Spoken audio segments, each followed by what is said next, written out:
everyone, so moving over to video number 2 now. So in this video I'd like to, I just want to share one other example actually of not understanding the consequences of behaviour, and also some very, very immature behaviour, and I was actually too old really to do this.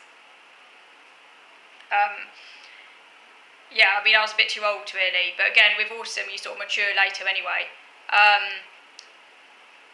This was when we were on holiday in Cornwall, and we were staying at a self-catering accommodation in Cornwall, at a place called Badham Farm, which is in Cornwall. It's between Looe and Liskeard. It's like this random place, right by a railway station. We used to go there. A little railway track. We used to go there every Easter on holiday. Anyway, so we were at this Badham Farm self-catering accommodation, and I was a teenager, so I think I probably was around maybe 15, either 14 or 15, around that sort of age. And there was this games room at the self-catering accommodation. And in the games room, it had like a badminton table and other things. And in this games room, there were some colouring in books. So I took one of the colouring in books, and this is really, really, really immature what I did. Oh my god, I got so told off. But this again shows the autistic lack of empathy, or maybe also just a lack of seeing ahead and lack of understanding of consequences. And basically I took this colouring in book, and I wrote swear words. I shouldn't laugh. I wrote swear words, basically. I shouldn't laugh.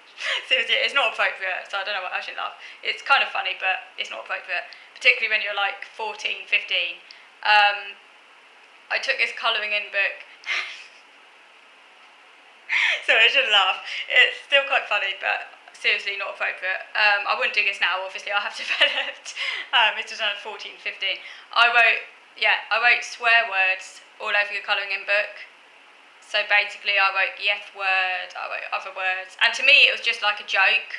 I just thought it would be funny, but I didn't understand. I didn't have the consequences, the awareness or the imagination to understand that it's not appropriate. Little kids could pick it up and see it. Little kids that aren't supposed to see swear words. And obviously that would then really upset their parents.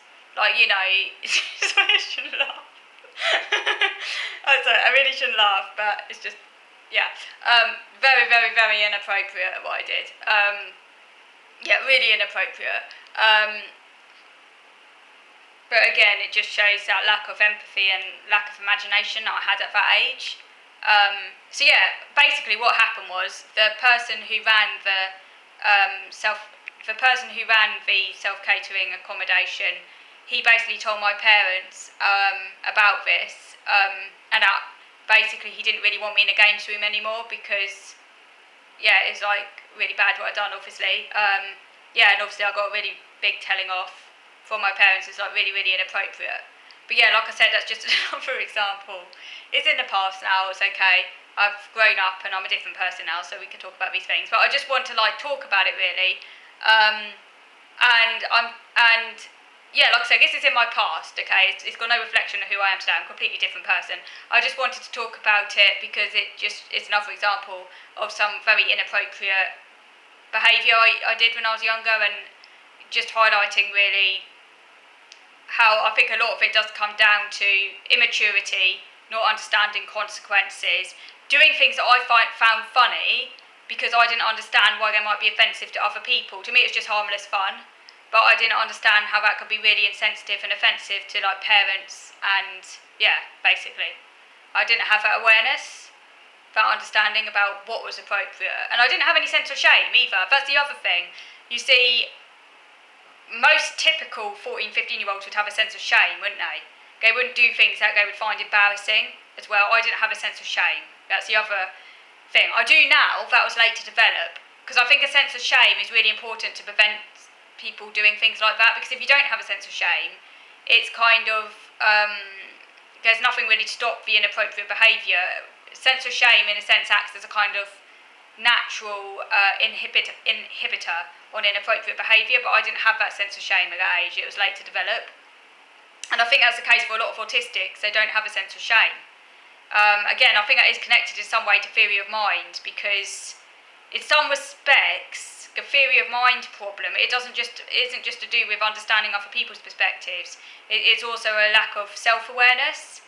And if you have a lack of self-awareness, that can mean you engage in very inappropriate behaviour because you're not getting the appropriate, how can I put it, you don't have the appropriate emotions like embarrassment, you don't have embarrassment, you don't have a sense of shame. These are all social emotions that I think like typical people develop from quite a young age, and in autistics take a lot longer to develop, probably because they're not so conditioned by their peer group about what is appropriate and stuff, and they don't have this need to kind of fit in so much. They don't have a sense of embarrassment, they don't have a sense of shame.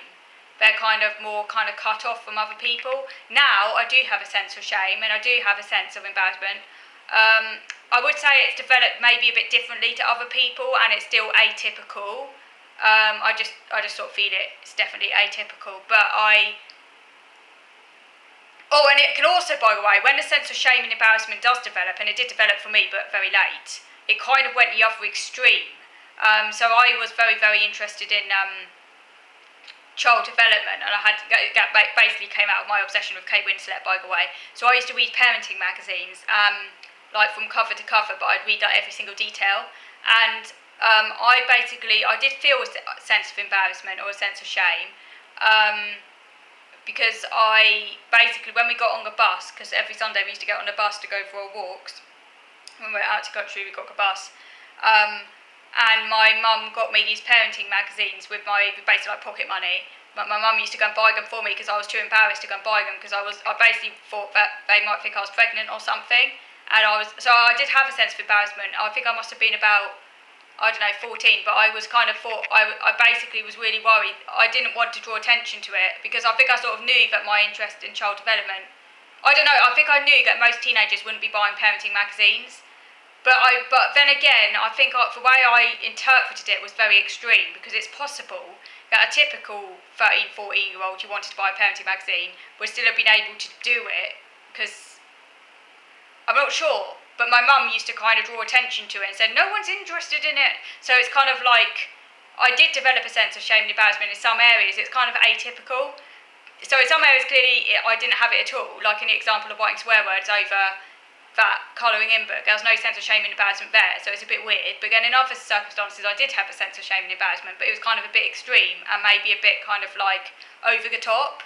Like hiding parenting magazines under my jumper when I got on the bus, for example, and my mum kept saying, no one's interested in you reading your parenting magazines. So I don't know, but let me know what you think, because I think autistics obviously do develop a sense of shame and embarrassment, as I clearly have, but I have a feeling that the way it develops is possibly a bit atypical.